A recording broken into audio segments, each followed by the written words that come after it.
Well, we're definitely in autumn.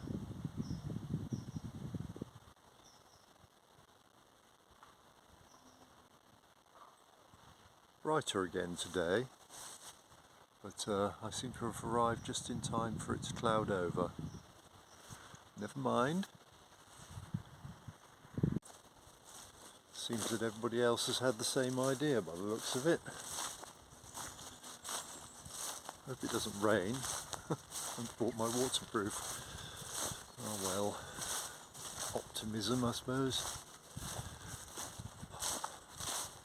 Got to be optimistic. A lot of people on the alternative media, I mean it's almost like they want it. They're talking about the civil war. I'm not quite sure what their vision is. Are they looking at the Enoch Powell's Rivers of Blood and all that kind of thing? Let's hope not. It's almost like they're trying to talk it up for clicks, basically. It's quite disgraceful, really. I mean, when you consider what any major civil disruption on that level would engender. I mean, we've all seen how quickly the pumps dry up just on the rumour of, say, a diesel shortage, which I remember was a couple of years ago probably. I mean, people just go out and panic buy. With this just-in-time economy or supply system, well, we'd pretty soon be out. Then there are people's medications and their treatments. Then there's the first winter to consider. Frankly, it's unthinkable. If that's what you want, you've got to be mad. Well, or psychopathic, I think, because, it's just ridiculous. It's just not a scenario that any sensible person could envisage as being beneficial. It's not like days of old when, people were survival experts, shall we say. I mean, back in the first English Civil War, practically everybody was a survival expert. They had to be. I mean, life was hard. We've become very soft and dependent upon systems. So, that breaks down. We're in real trouble really fast.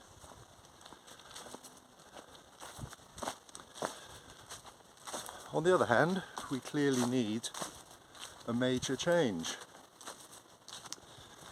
And as I've suggested in other videos, the long, slow process, so to speak,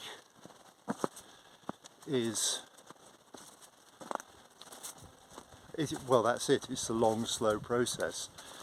It's the means by which you might conceivably hope to consolidate gains made. Anybody who's been around for a few decades knows that, who's seen all the elections and all this, probably has a rather jaded view of things. I mean, it all looks like theatre. And I think that's what it is. It's all theatre. We just get rid of one lot and we bring in another lot. And they just carry on with the same old rubbish. Nothing really gets better. I mean, some people may argue that say Thatcher or Blair made a difference, and there'll be two sides to that argument.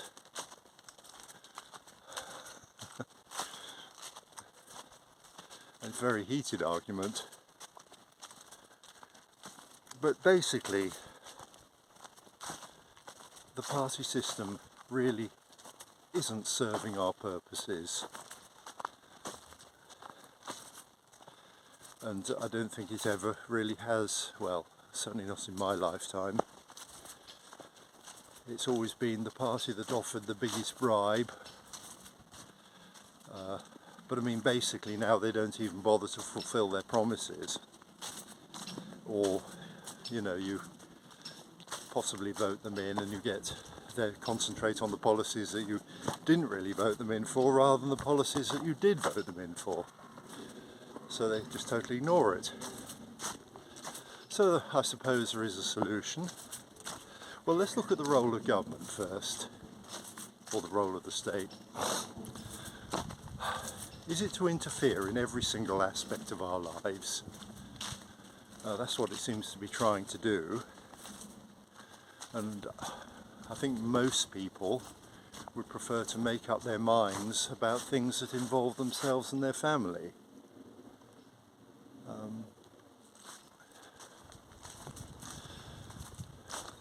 That is, people who haven't been brought up in, you know, to be dependent. I think a lot of people now, you know, you're kept in the childish situation until you're into your 20s. I mean, university has just become an extension of school, really. You end up with a massive debt which you're never likely to pay back. Most people aren't.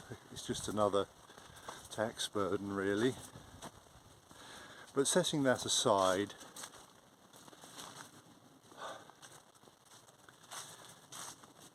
policies are more important than people, or person, you know, the people you elect. It's all very well them promising the earth, but they don't deliver. So an alternative to the party system, I suppose, would be to vote for policies. But back to the role of the state. What do we want the state to do? Basically, I believe it has 3 tasks. To keep the peace, in other words, a lawful society. To defend the realm, that is, to repel invaders. And to maintain the infrastructure. So, I mean, there's limits or definitions, certainly in terms of what is the infrastructure. I mean, you might argue the utilities and energy and the roads, things like that. The rest of it probably ought to be left to the private sector, but there do need to be some controls.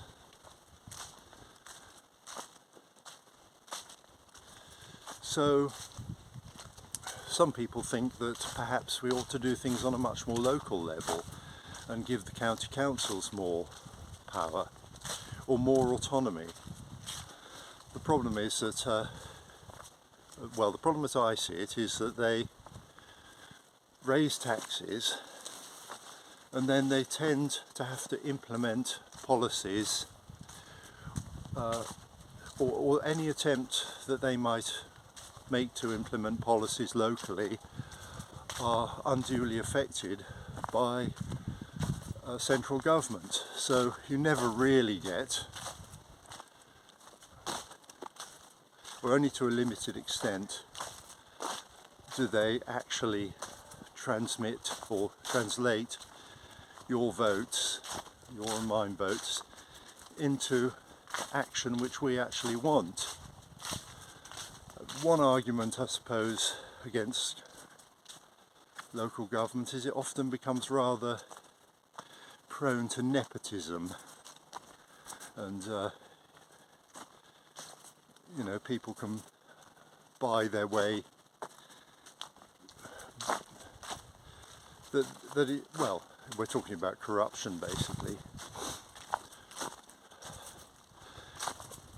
Turnouts for local elections are very small because we quite rightly perceive that it doesn't make much difference. But that doesn't mean it can't make a difference. So maybe if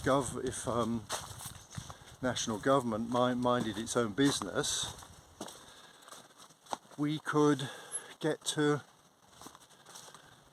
making local government work for us, because obviously all the counties have different problems, different priorities.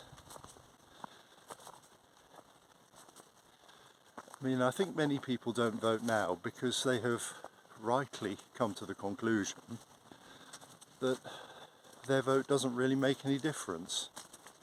I mean, the last Labour government was voted in really by default. I mean, the Conservatives had just made such a mess of it. Reform weren't really ready. And what was left? Labour. Well, we know that it got in on a very small portion of those eligible to vote, and now we've got them until 2029 unless something happens. But I don't think we want that something to entail the irresponsible, I would say almost hopes of some of these people.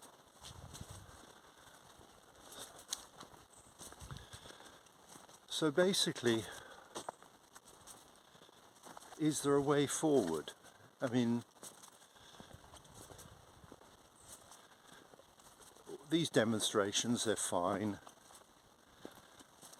They do tend to get hijacked, or they could so easily get hijacked by the hooligan element.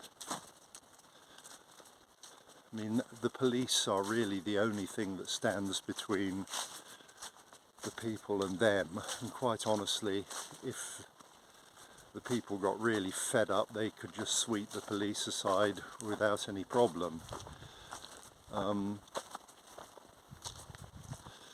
But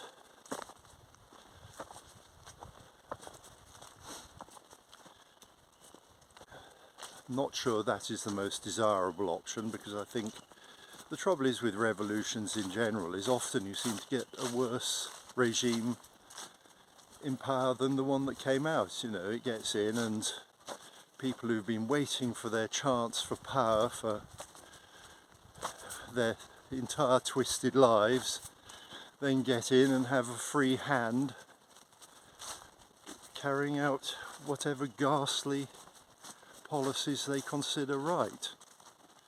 So I definitely do not think that is how it has to happen. We need a grassroots solution.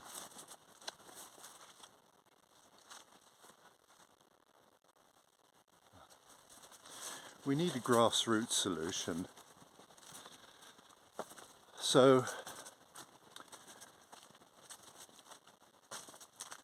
it's a matter of people getting together locally and forming groups.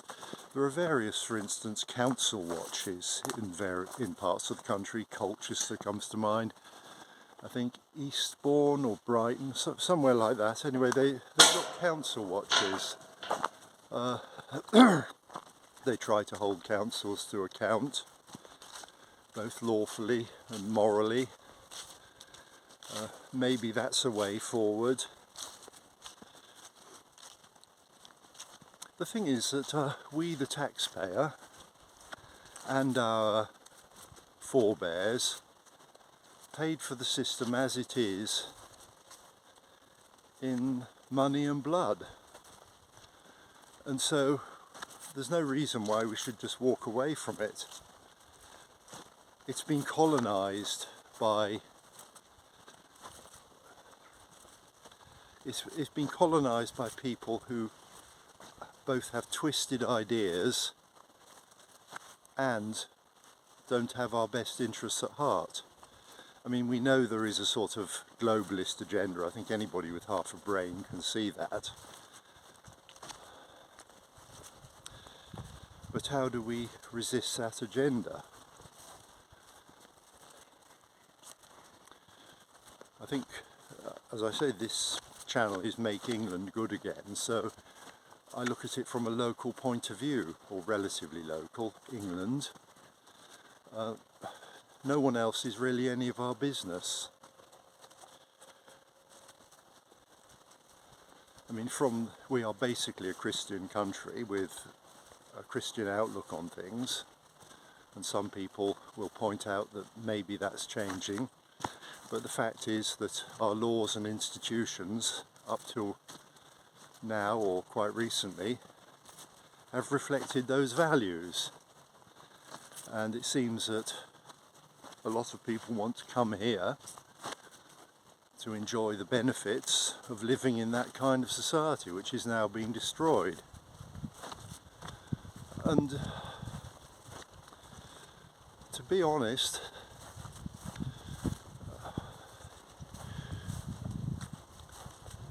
we are largely to blame for that, because we've simply allowed our values to slip and our standards. I mean, basically we're going to decadence. It's sort of natural, the sort of reversion to the lowest common denominator, and a part of this is obviously the lack of interest in politics, or just giving up.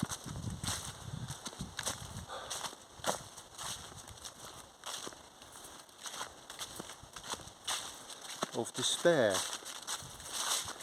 It's this, we're going to this thing about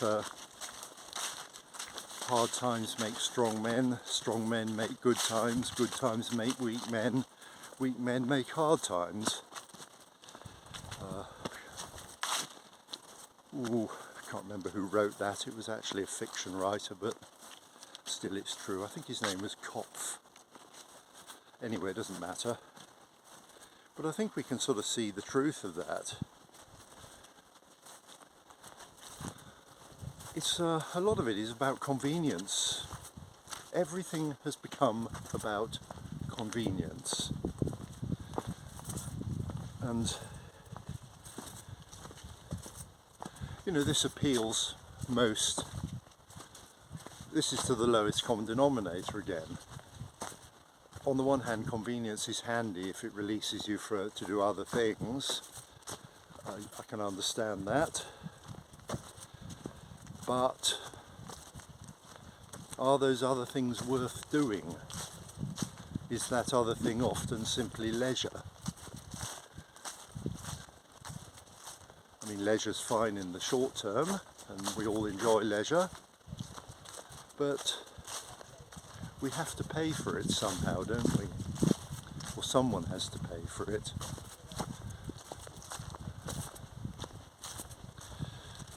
So, leisure.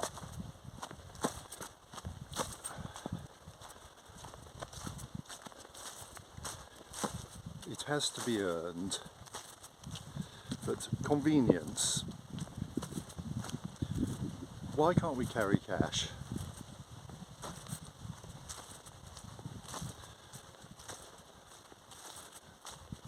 Why are so many people determined to simply pay for everything with a card unthinkingly?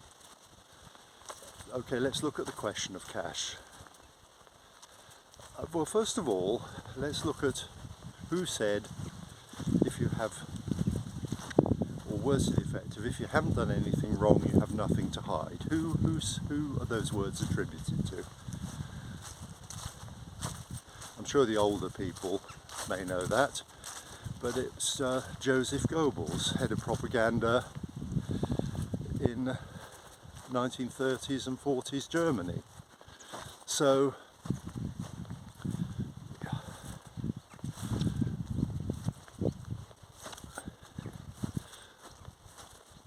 we need to retain privacy and autonomy. Perhaps people don't value privacy enough.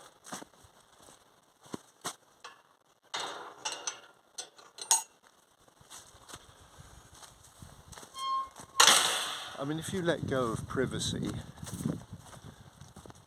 I mean, the point about English law is that basically you're innocent until proved guilty. I mean, that is basically how it works. So,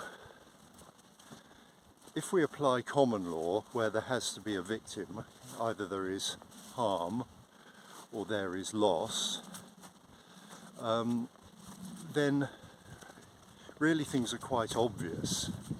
It's not that difficult, is it? to discern that.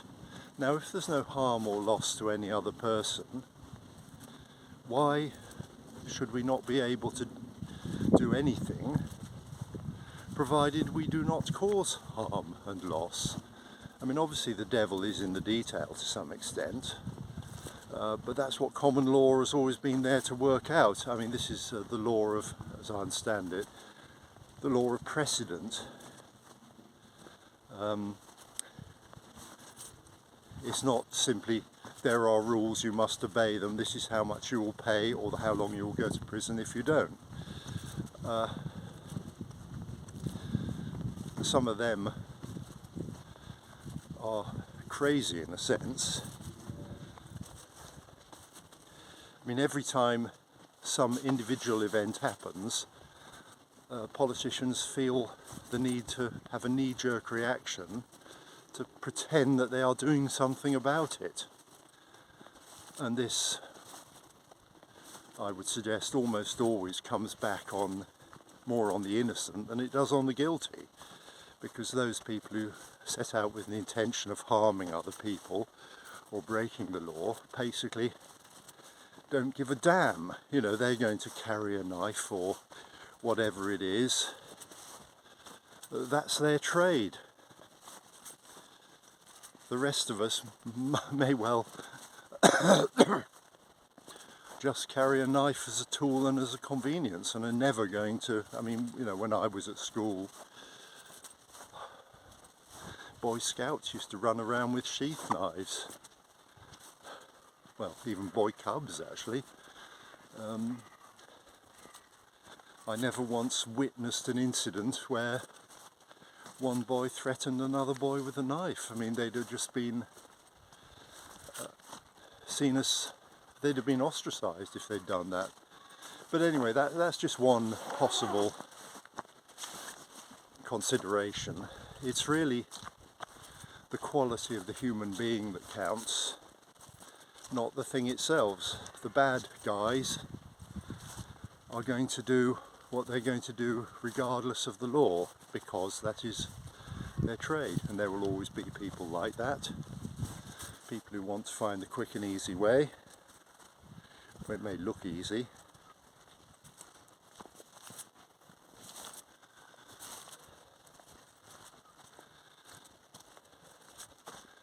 But yes, convenience. We want everything, we want it now.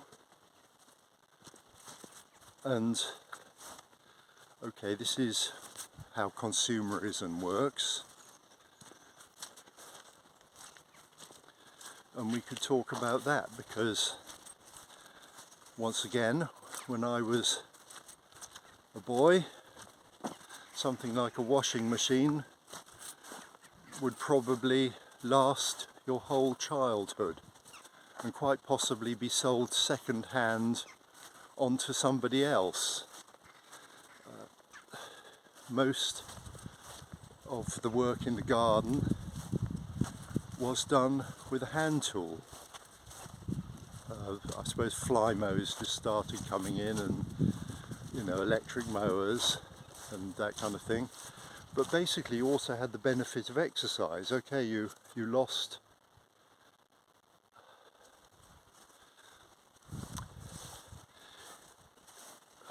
the point is that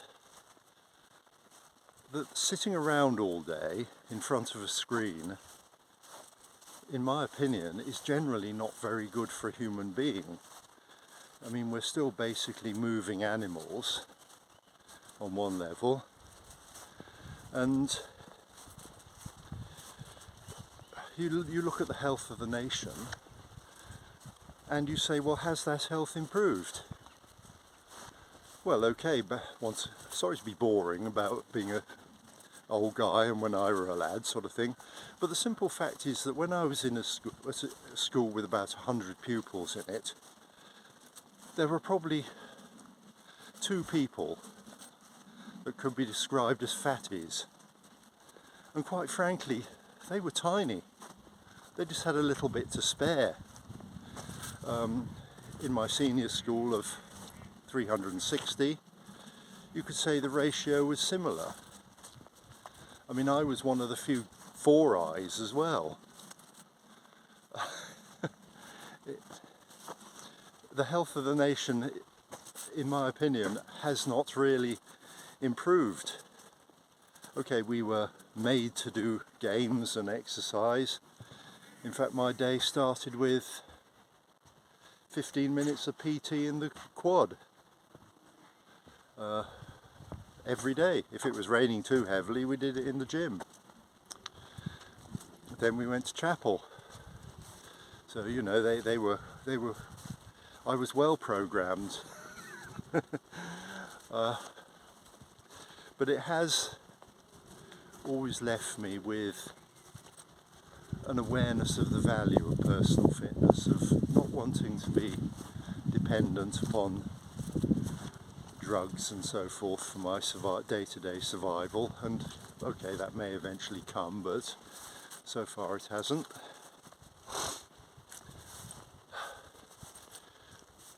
But there's a cost, isn't there?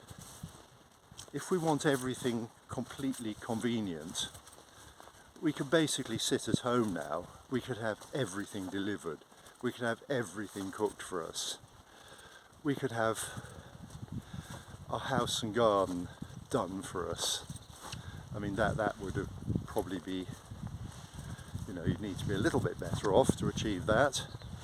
But I think you can see the point that we've traded convenience for freedom and safety for freedom, and yet we don't even have safety now.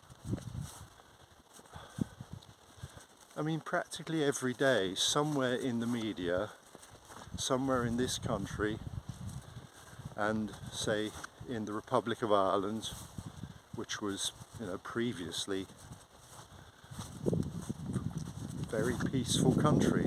I know about the troubles and all that, but that is largely behind us. You know, you've got these ghastly incidents. We've got all the crimes that have been covered up. Why do they want to cover them up? I mean, the main reason for wanting to cover up a crime, I imagine, is because you're in some way involved in it. And there's pretty good reason to suppose that it isn't simply one section of the community which is responsible for all this. So we have basically deep corruption running through our society. That's my take on it.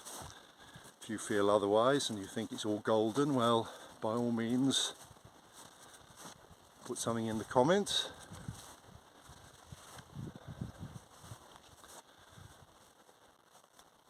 So let's see what's behind me. I won't fiddle with the camera, but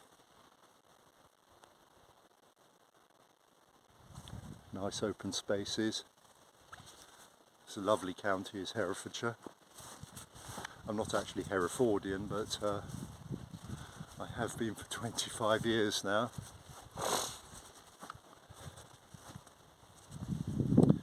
Also, we want everything cheap, don't we? As cheap as possible.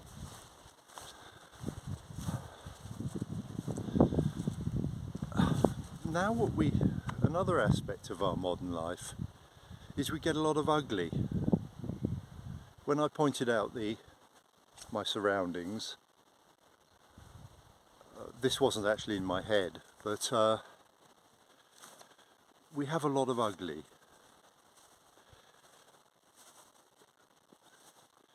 If you go back in time, once again, you'll find that in general, okay, the fabric of things may not have been so, you might have had to save up for stuff, but you would have bought something that was generally attractive, generally colourful. Even something like cars were relatively colourful. I mean, you look at modern architecture, and I don't really want to be a Prince Charles on this, but some of it is bloody ugly, isn't it? I mean, why on earth would you build it when you had a choice?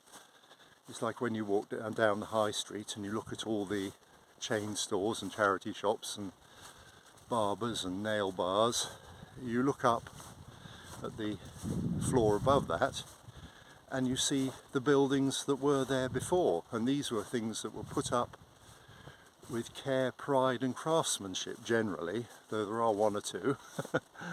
There's one in Hereford that looks like it was put up by somebody who was well inebriated and had one leg shorter than the other, but that's an exception.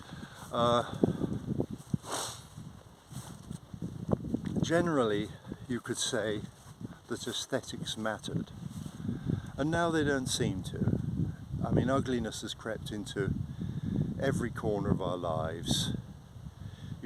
It's like the Henry Ford thing. You can have your car any colour as long as it's black, and we're not quite that bad, but not far off. Why do we want a grey suite and a black, or a black suite or a white suite, a non-coloured? Why? We used to dress drably, but that was probably poverty in many cases. There simply wasn't much choice. But now we have choice. And we went through a period when people were prepared to pay to have that choice. Once again, we're led by advertising.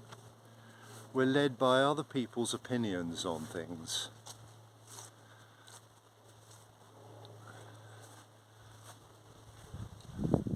I mean, I don't want to live in a house with sort of grey carpets and white or beige furniture.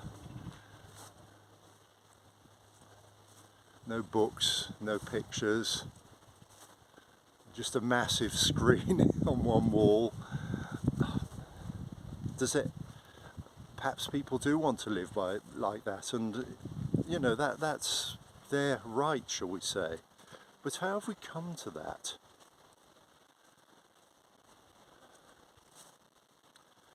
I think it does show a certain lack of appreciation of aesthetics or the beautiful. And you might say, well, that doesn't matter, it's just not important. And yet, looking at beautiful things, okay, it's a bit glum today, or is getting glummer. It does have an aspect of raising spirits, of improving the mood, and just being out here and walking in the fresh air. It's doing me good. I'm getting exercise. Generally getting lots of, as I say, fresh air. It's improving my mood. I'm able to think about things. Okay, I'm talking into this phone, but you know, that's sort of part of the idea. Well, it is the idea, but I would probably go for the walk anyway. It's knowledge about things as well. That there's so much to know. I mean, to most people, this is just a load of green. Well, it's going yellow and brown. But do you know what that tree is? Do you know what those trees are? Do you know what those are? You might say, well, it's unimportant. It doesn't matter what they are. And yet we have a green agenda which is allegedly about the environment. And yet I would argue that hardly anybody, certainly younger people, have absolutely no idea about the environment and how it works. It is simply a big green. It's an idea which they haven't broken down, and you know, this is one of the major agendas on which your life is being run. I mean, you get people who think that net zero means no carbon dioxide. I mean, even some of the what do you call them, commentators, and you know, they fall into this trap. carbon dioxide is actually 400 parts per million roughly, or I think it's about 430 now. So it's a very tiny fraction of all gas. And I don't really want to give you a lesson on the carbon cycle, but I suggest if you're interested you look that up. But basically all this greenery and anything that lives on that greenery is a product of the carbon cycle. So you know, carbon dioxide is actually very important, but it's only there in tiny quantities, and yet you get all this from that.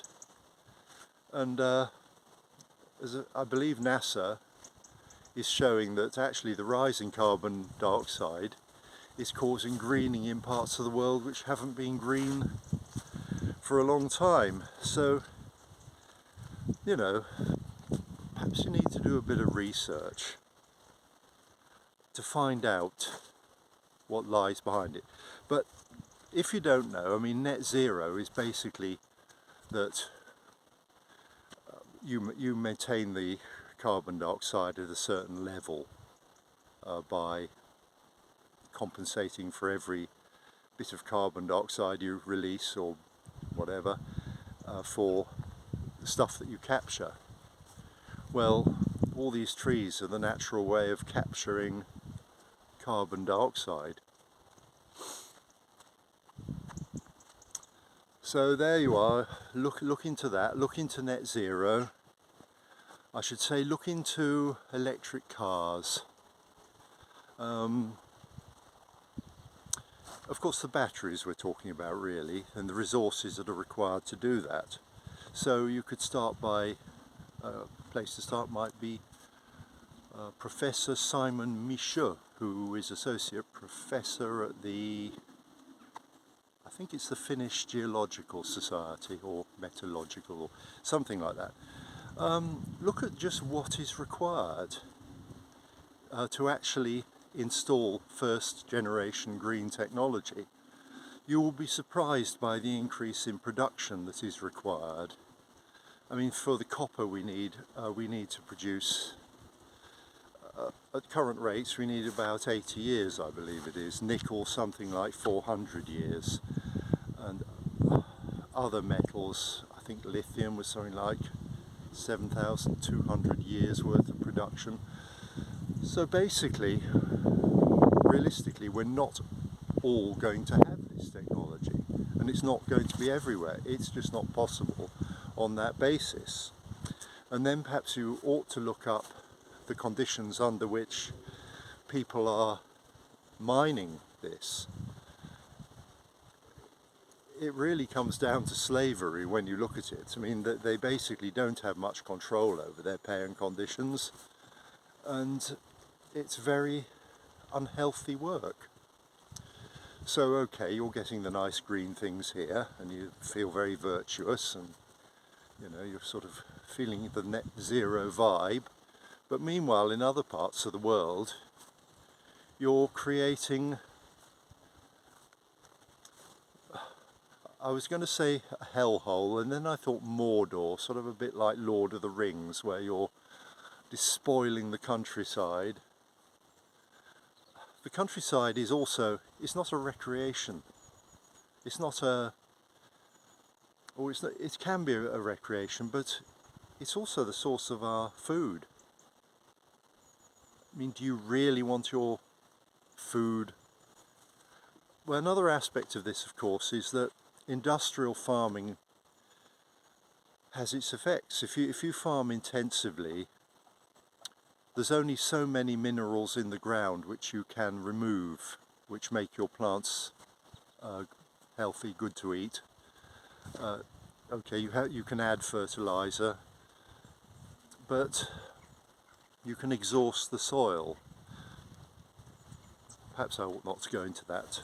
But anyway, this is why they used to have this fallow system, where they plant plants which would either bring elements up which had leached down into the ground, or they would fix nitrogen. So things like beans and clover, they fix nitrogen, which plants need to grow their leaves. And of course, having cattle on the land and sheep and just animals in general, they eat and they basically defecate. And so, you know, you end up with the soil naturally being re-fertilized, but they can't keep up with the demand of all these people. So you need the farmers to produce the food, unless you want it all produced in laboratories, but everything comes from somewhere. Resources are always finite, shall we say. Obviously that argument has its exceptions, or, well no, that argument doesn't really have any exceptions. You're always dealing with a finite amount. But then it's a question of what you consider a resource. Well, some things can be made into a resource. For instance, acorns. Throughout the world in the past, these have been a starvation or a staple food. You can't eat them as they are. They have to be leached, and they have to be leached a lot. It's a long process. There is also a possible industrial process, I believe, by which it can be done more quickly, but you only get out what you put in the end. So there are resources out there which we don't tap, and that perhaps get ignored in the figures. And anyway, actually this is all slightly irrelevant. What was the main argument? Okay, I may have rambled a bit, but from my environmental soapbox, don't accept sort of what they call memes, or, you know, sound bites or whatever. Actually bother to look into it and see what it implies, see what the implications are, see how things are made. Try to understand it. I mean, certainly on this level, you can look at it quite scientifically, and you know, you will understand it. But as I say, people just, in my experience, have no clue what they're looking at when they go into nature. And if you never give nature a thought because you live in a city and all you ever see is a tree in a park or grass, I don't see how you can have any understanding at all. And then you judge nature by the standards of human kindness and goodness. Well, nature is cruel. I mean, creatures die slowly, get eaten alive. So you've got to be realistic about what nature means, and also to understand that